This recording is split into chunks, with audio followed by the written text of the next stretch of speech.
জ্যোৎস্না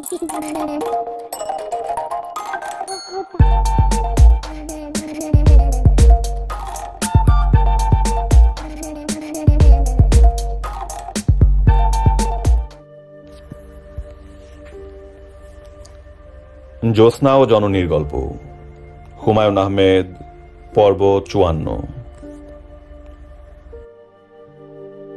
তার চোখ কালো চশমায় ঢাকা, গায়ে ধবধবে সাদা হাফ হাতা গেঞ্জি, বসেছেন ঋজু ভঙ্গিতে।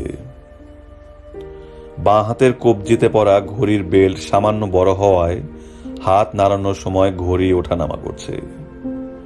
এতে তিনি সামান্য বিরক্ত, তবে বিরক্তি বোঝার উপায় নেই। যে চোখ মানবিক আবেগ প্রকাশ করে, সেই চোখ তিনি বেশিরভাগ সময় কালো চশমায় ঢেকে রাখতে ভালোবাসেন। মানুষটার চারপাশে এক ধরনের রহস্য আছে। তার নাম জিয়াউর রহমান। তিনি তাঁবুর বাইরে কাঠের ফোল্ডিং চেয়ারে বসে আছেন। চারপাশের দৃশ্য অতি মনোরম। যে দিকে চোখ যায় জঙ্গলময় উঁচু পাহাড়, কোনো জনবসতি নেই। জায়গাটা মেঘালয় রাজ্যের ছোট্ট শহর তুরা থেকে মাইল 10 দূরে। নাম তেলঢালা। মেজর জিয়া ঘন জঙ্গলের দিকে কিছুক্ষণ তাকিয়ে চোখ ফেরালেন আকাশের দিকে। আকাশে মেঘের আনাগোনা। এই মেঘে বৃষ্টি হয় না, তবে এই অঞ্চলে বৃষ্টির ঠিক নেই। যে কোনো মুহূর্তে ঝুমঝুমিয়ে বৃষ্টি নামতে পারে। প্রায় স্বর্গের কাছাকাছি এই অপূর্ব বনভূমিতে জড়ো হয়েছে ইস্ট বেঙ্গল রেজিমেন্টের 1ম, 3য় এবং 8ম ব্যাটালিয়ন। তাদের নিয়ে গঠন করা হয়েছে দুর্ধর্ষ এক পদাতিক ব্রিগেড, নাম জেড ফোর্স। জিয়াউর রহমানের নামের অধ্যক্ষর জেড দিয়ে এই ফোর্সের নামকরণ। জেড ফোর্সের অধিনায়ক মেজর জিয়ার মন খানিকটা খারাপ, কারণ তিনি খবর পেয়েছেন বাংলাদেশ সেনাবাহিনীর সর্বাধিনায়ক জেনারেল ওসমানী তার বিষয়ে খানিকটা বিরক্তি প্রকাশ করেছেন। মেজর জিয়ার নির্দেশে 1ম ইস্ট বেঙ্গলের কামালপুর বর্ডার আউটপোস্ট আক্রমণ জেনারেল ওসমানীর মতে উচ্চাভিলাষী পরিকল্পনা। কামালপুর আক্রমণ করতে গিয়ে 1ম ইস্ট বেঙ্গলের 3 জন নিহত হন, 66 জন আহত। ডেল্টা কোম্পানির কমান্ডার সালাউদ্দিন শহীদ হন। ব্রাভো কোম্পানির কমান্ডার হাফিজ উদ্দিন গুরুতর আহত হন। 2টা কোম্পানি কমান্ডারবিহীন হয়ে পড়ে। জেনারেল ওসমানীর মতে, যেহেতু আমাদের লোকবল অস্ত্রবল কম, সেহেতু রক্তক্ষয়ী দুর্ধর্ষ পরিকল্পনায় যাওয়া ঠিক না।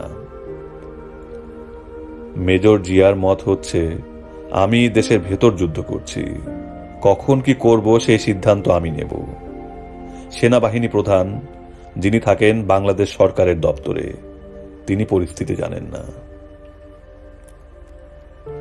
মেজর জিয়া এফ ফোর্সের অধিনায়ক মেজর কে এম শফিউল্লাহ এবং কে ফোর্সের অধিনায়ক মেজর খালেদ মোশাররফের সঙ্গে এক বৈঠকেও খোলাখুলি নিজের এই মত প্রকাশ করেন। তার কথা হলো, গেরিলা ধরনের এই যুদ্ধে আমাদের সেনাবাহিনীর সর্বাধিনায়কের প্রয়োজন নেই। আমাদের দরকার কমান্ড কাউন্সিল। সবচেয়ে বড় কথা, সেনাবাহিনী থেকে অবসরপ্রাপ্ত কেউ সেনাবাহিনীর প্রধান হতে পারেন না। মেজর জিয়ার এই মনোভাব জেনারেল ওসমানীর কানে পৌঁছেছিল। সঙ্গত কারণে এই মন্তব্য তার ভালো লাগেনি।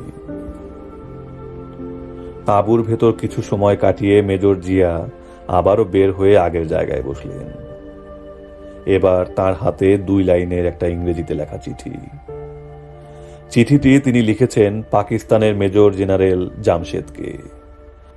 এখন তিনি ঢাকায় 36তম ডিভিশনের প্রধান। মেজর জিয়া যখন পাঞ্জাব রেজিমেন্টে ছিলেন, তখন মেজর জেনারেল জামশেদ ছিলেন তার কমান্ডিং অফিসার। চিঠিতে মেজর জিয়া লিখেছেন, dear general Jamshed, my wife Khaleda is under your custody. If you do not treat her with respect, I will kill you someday. Major Zia. এই চিঠি দেওয়া হলো মেজর সাফায়েতকে। মেজর সাফায়েত চিঠিটি ঢাকায় পোস্ট বক্সের ডাক বাক্সে ফেলার ব্যবস্থা করলেন। মজার ব্যাপার হলো, এই চিঠি মেজর জেনারেল জামশেদের হাতে পৌঁছেছিল। সূত্র রক্তে ভেজা ৭১। মেজর অবসরপ্রাপ্ত হাফিজ উদ্দিন আহমেদ।